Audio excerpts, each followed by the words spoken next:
Electronic media association Deglur तालुका कार्यकारिणी जाहीर, सय्यद समी अध्यक्षपदी कायम.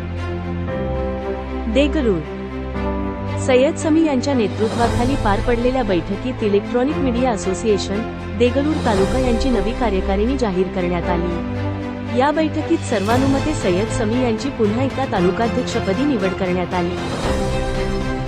नवीन कार्यकारिणीत अन्य पदाधिकाऱ्यांची निवड पुढीलप्रमाणे करण्यात आली. उपाध्यक्ष म्हणून पांडुरंग पुथेवाड, सचिव अनिल पवार, कार्याध्यक्ष सय्यद नवीद अंजुम, सहकार्याध्यक्ष इसाक पटेल, कोषाध्यक्ष नाजिम शाह, सहकोषाध्यक्ष हमीद कुरेशी, संघटक सैफ व सय्यद अर्श, सल्लागार इब्राहिम खान, तर सदस्य म्हणून संतोष मनधर्नी आणि सय्यद मस्तान यांची निवड करण्यात आली.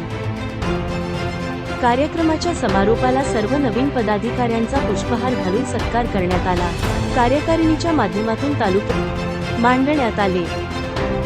यावेळी पत्रकार संरक्षण समितीचे अध्यक्ष शेख असलम, सचिव गजानन टेकाळे, कार्याध्यक्ष धनाजी देशमुख आदी प्रामुख्याने उपस्थित होते. ताजा हालात न्यूज ब्युरो नांदेड.